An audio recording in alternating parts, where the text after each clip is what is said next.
What really happened? I thought I had everything figured out. 5 years deep into my role as operations manager at Midwest Manufacturing, I'd built relationships, streamlined processes, and saved the company over $200,000 annually. When I asked for a modest $7,500 salary adjustment to match industry standards, they laughed me out of the conference room. 3 months later, I owned their entire supply chain. This is how my denied raise became the most expensive no in corporate history. I adjusted my Honda Civic's rearview mirror one last time before walking into the Midwest Manufacturing headquarters. December rain pelted the Cleveland parking lot, but I felt warm inside. Today was the day. 5 years of 60-hour weeks, weekend emergencies, and skipped vacations had led to this moment. My laptop bag contained everything: performance reviews showing consistent exceeds expectations, cost-saving initiatives totaling $847,000, and market research proving I was underpaid by exactly $7,500 annually. Not a fortune, but enough to finally afford that 2-bedroom apartment downtown instead of sharing walls with my college roommate Sarah. "Morning, Vera," called Janet from reception, her usual cheery greeting echoing through the lobby. "Big day today?" You could say that. My smile felt genuine for the first time in months. The elevator ride to the 4th floor felt longer than usual. I'd rehearsed my pitch dozens of times, even practicing in front of my bathroom mirror while brushing my teeth. Be confident, not aggressive. Show value, not desperation. Make it about the company's success, not my personal needs. Midwest Manufacturing specialized in industrial fasteners, screws, bolts, and rivets that held together everything from skyscrapers to submarines. Boring? Absolutely. Profitable? Incredibly. And I had been the invisible force keeping their supply chain humming like a Swiss watch. I knocked on Director Mark Sullivan's oak door at exactly 9 a.m. "Come in, Vera. Take a seat." Sullivan didn't look up from his computer screen, fingers dancing across his keyboard with the urgency of someone pretending to be busy. Across from him sat Patricia Hawkins, VP of Operations, her silver hair pulled into its signature tight bun.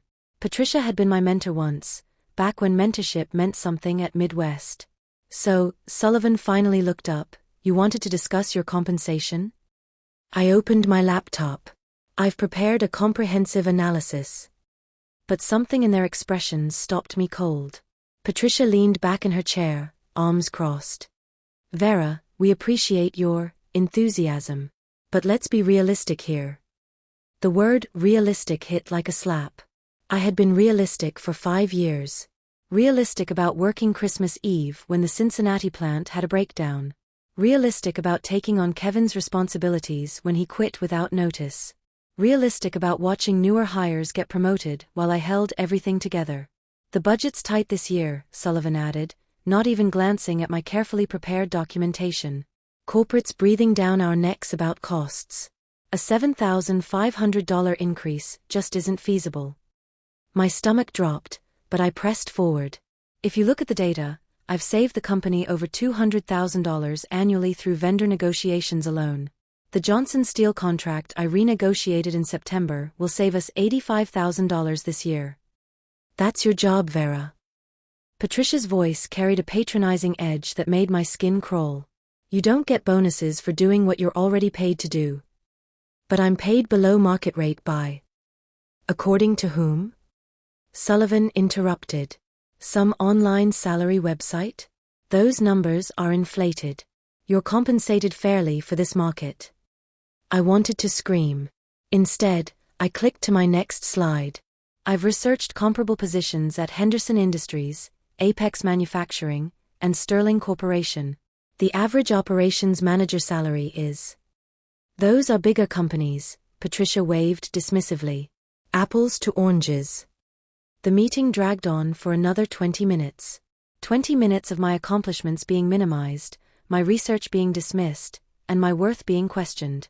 When Sullivan finally said, "We'll revisit this next quarter," I knew it was corporate speak for never. Walking back to my cubicle, I felt something shift inside me. The loyalty I'd carried like a badge of honor for 5 years cracked, then shattered completely. That afternoon, I did something I'd never done before. I opened LinkedIn and updated my profile to "Open to Work." But first, I had some thinking to do. That weekend, I sat in my favorite corner booth at Murphy's Diner, nursing my third cup of coffee and staring at my laptop screen. If Midwest thought I was just some worker bee who didn't understand the bigger picture, they were about to learn how wrong they were. I started mapping out our entire supply chain. 5 years of managing vendor relationships had given me access to every contract, every pricing agreement, every delivery schedule. What I discovered made my coffee grow cold. Midwest's gross margin on our core products was 340%. We were buying industrial bolts for 23 cents each and selling them for $1.02. The specialized rivets? Cost, 89 cents, selling price, $4.15. I'd always known we were profitable, but this was obscene. More interesting was our vendor concentration. Despite having relationships with dozens of suppliers, 78% of our critical inventory came from just 4 companies: Johnson Steel, Precision Parts Incorporated, Atlantic Fasteners, and Midwest Metals. I knew the owners of 3 of them personally. We played golf together. I'd been to their kids' graduations. But here's what really caught my attention: our contracts with these suppliers were all negotiated by me, but signed by Sullivan. Every single one had a clause that allowed for 30-day termination with proper notice. Sullivan probably never read the fine print. He was too busy taking credit for my cost savings. Monday morning, I walked into work with a new spring in my step.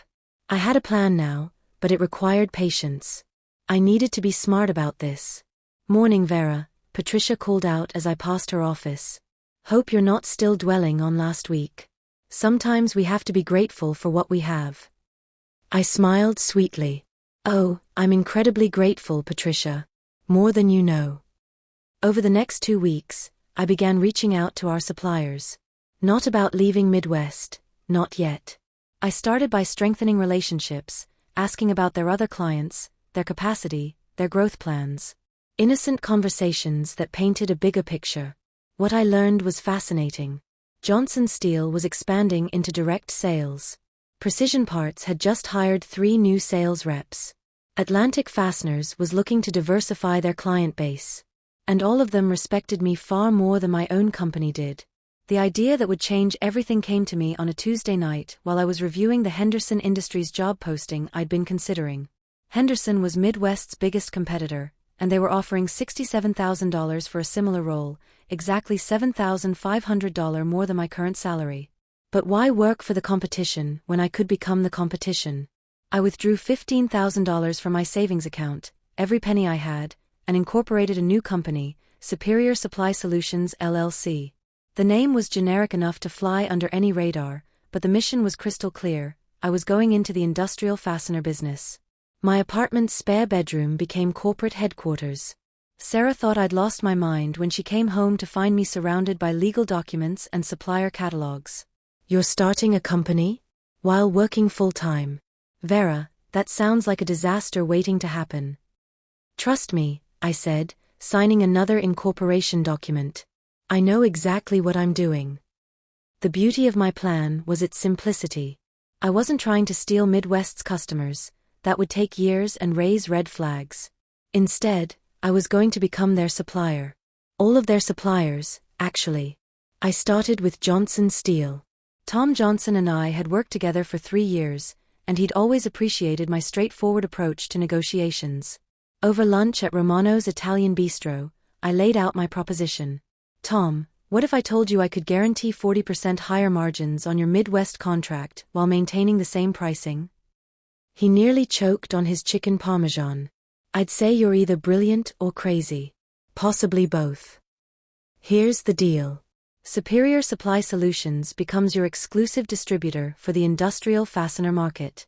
You sell to me at cost plus 15%. I handle all customer relationships, logistics, and collections. You focus on manufacturing, I focus on everything else." Tom was intrigued but cautious. "What about your current job?" "What about it? I'm not violating any non-compete agreements. I'm not stealing trade secrets. I'm just diversifying my income streams." The key was the numbers.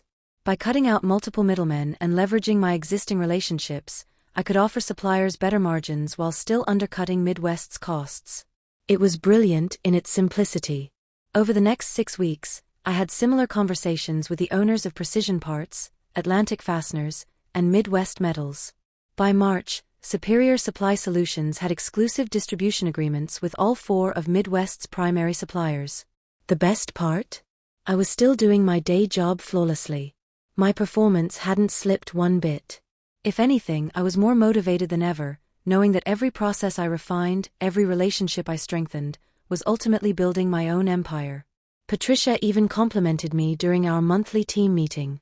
Vera's been doing exceptional work lately. Her vendor relationships have never been stronger. If only she knew. By April, Supplier Supply Solutions was ready for Phase 2.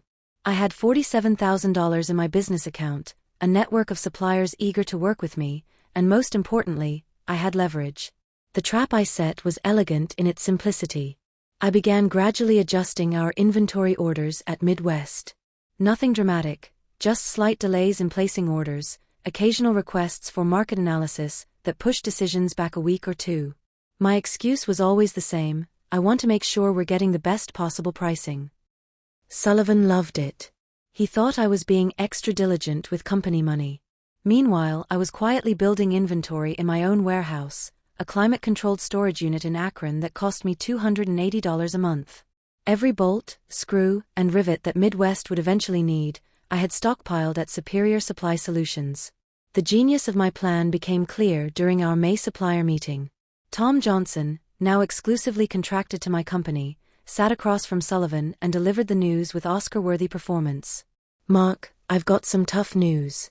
Johnson Steel is restructuring our distribution model. Effective June 1st, we'll only be selling through authorized distributors." Sullivan's face went red. "What the hell does that mean? We've been partners for 4 years. It means you'll need to work with one of our distributors. I can recommend Supplier Supply Solutions. They've got competitive pricing and excellent service." I watched from the corner of the conference room, taking notes as if this was all news to me. Patricia shot me a look that said fix this, but I just shrugged helplessly. "How much will this cost us?" Sullivan demanded. Tom consulted his notes. "Supplier Supply can match your current pricing exactly. No increase." What Tom didn't mention was that current pricing was actually 12% below what Johnson Steel had been charging Midwest directly. I was making up the difference through volume discounts and my own profit margins. Over the next 2 weeks, identical conversations happened with our other 3 suppliers. By the end of May, Midwest Manufacturing could only purchase their critical inventory through one distributor, Supplier Supply Solutions. The company that had denied me a $7,500 raise was now entirely dependent on the company I'd built with my lunch hours and weekends. But I wasn't ready to reveal myself yet. I had one more card to play. June arrived with a crisis that would have been catastrophic for the old Vera. Our biggest client, Morrison Construction, needed 50,000 specialized rivets for a downtown Cleveland project. Deadline: 72 hours. Failure meant a $200,000 penalty clause and probably losing Morrison as a client forever. Sullivan burst into my cubicle at 7:30 a.m., sweat beading on his forehead. "Vera, we need those Morrison rivets yesterday. What's our status with suppliers?" I pulled up my computer screen with practiced calm. "I've been coordinating with our distributors. Supplier Supply Solutions can fulfill the order, but..." I paused dramatically. "They need a 50% deposit upfront. New customer policy." 50%? That's $75,000. I know. I tried negotiating, but they're firm. Apparently, they've had issues with late payments from some manufacturing companies. The irony was delicious. Midwest had always paid suppliers within 60 days, sometimes 90 if cash flow was tight. Now they were being asked to pay up front like a credit risk. Sullivan stormed off to find Patricia. I could hear their heated discussion through the thin walls. "This is ridiculous. Where did these distributors come from? Why didn't we see this coming?" An hour later, I was called into Sullivan's office for an emergency meeting. Patricia was there, along with CEO Ronald Fitzgerald, a man I'd only seen twice in 5 years. "Vera," Fitzgerald began, his voice carrying the authority of someone who'd built this company from nothing. "We need you to work some magic with these new distributors. Use your relationships. Get us better terms. I nodded seriously. I can try, but Supplier Supply Solutions is pretty rigid about their policies. Let me make some calls.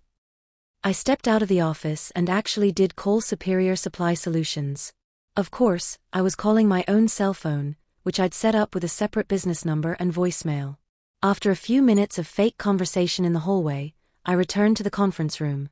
Good news and bad news, I announced. Supplier Supply can expedite the Morrison order, but they want to meet with our leadership team first. They're concerned about Midwest's payment history and want to establish a more formal relationship. Fitzgerald looked confused. What payment history? We pay our bills. Apparently, some of your former suppliers shared information about extended payment terms. Supplier Supply is being cautious. It was a complete fabrication, but it sounded plausible enough to make them nervous. Fine, Patricia snapped. Set up the meeting. When can they be here? I checked my calendar. Tomorrow at 2 p.m. The owner said she'd come personally. That night, I barely slept. 5 months of planning had led to this moment. I'd resigned from Midwest that morning, effective in 2 weeks, citing an opportunity with a growing supply chain company. They begged me to stay, offering to match whatever salary I'd been offered. Too little, too late. I arrived at Midwest Manufacturing at 1:45 p.m., 15 minutes before my scheduled meeting with myself. I'd traded my usual business casual attire for a sharp navy suit I'd bought specifically for this occasion. My hair was styled differently, my makeup more dramatic. I looked like a different person, successful, confident, powerful. Janet at reception didn't recognize me at first. May I help you? Vera Chun from Supplier Supply Solutions. I have a 2 p.m. meeting with Mr. Fitzgerald. The confusion on her face was priceless. She knew my name, but couldn't place me. It took her a full 30 seconds to connect the dots. Vera? But you work here. I smiled politely. Not for much longer. The elevator ride to the 4th floor felt like ascending to Mount Olympus. Every step echoed with the memory of being dismissed, undervalued, ignored. Today, they would listen. I walked into the conference room where Fitzgerald, Sullivan, and Patricia waited anxiously. The recognition hit them in waves, first confusion, then understanding, then something that looked remarkably like fear. Gentlemen. Patricia. I took a seat at the head of the table, the same spot where they'd crushed my dreams 6 months earlier. Thank you for agreeing to meet with Supplier Supply Solutions. Sullivan's face had gone pale. Vera, what the hell is going on? I opened my leather portfolio and spread out contracts, pricing sheets, and delivery schedules. What's going on, Mark, is business. You see, when you denied my request for a $7,500 salary adjustment, you taught me something valuable about my worth. Just not the lesson you intended. Patricia leaned forward. You can't be serious. This is unethical. Is it? I've reviewed my employment contract thoroughly. No non-compete clause. No restrictions on outside business ventures. I've been completely transparent about my departure, giving proper notice. I smiled sweetly. I learned from the best about being realistic. Fitzgerald, to his credit, maintained composure. What do you want, Vera? I want to discuss terms for supplying your fastener needs. Supplier Supply Solutions controls exclusive distribution rights for 78% of your critical inventory. You can work with us, or you can scramble to find new suppliers and explain to Morrison Construction why their project will be delayed by 6 months. The silence in the room was deafening. Here's my offer, I continued. 1-year exclusive supply contract. Payment terms, net 15 days instead of your usual 60. Pricing will be exactly what you're paying now, no increases. In exchange, you get guaranteed inventory, priority shipping, and the same exceptional service you've grown accustomed to. Sullivan found his voice. This is extortion. This is capitalism, Mark. Supply and demand. You demanded I be realistic about my compensation. Now I'm being realistic about market dynamics. Over the next hour, we negotiated contract terms. They had no choice, and we all knew it. Morrison Construction was calling every 30 minutes for updates. 2 other major clients had projects starting within the month. As I walked out of Midwest Manufacturing that afternoon, I couldn't help but smile. The contracts in my briefcase were worth $1.2 million in annual revenue. My first-year profit projection was $347,000, more than 4 times what they'd refused to pay me as a raise. 6 months later, Supplier Supply Solutions had 12 employees and contracts with 43 manufacturing companies across Ohio. Midwest Manufacturing remained our largest client, though they'd never again be my only source of income. I kept my Honda Civic for another year, not because I couldn't afford better, but because I'd learned something valuable about the difference between what you're worth and what you're willing to accept. Sometimes the best revenge isn't getting even. It's proving that their no was the best thing that ever happened to you. The end. Author's note: this story is a work of fiction. Any resemblance to actual companies or individuals is purely coincidental. No industrial fasteners were harmed in the making of this revenge tale.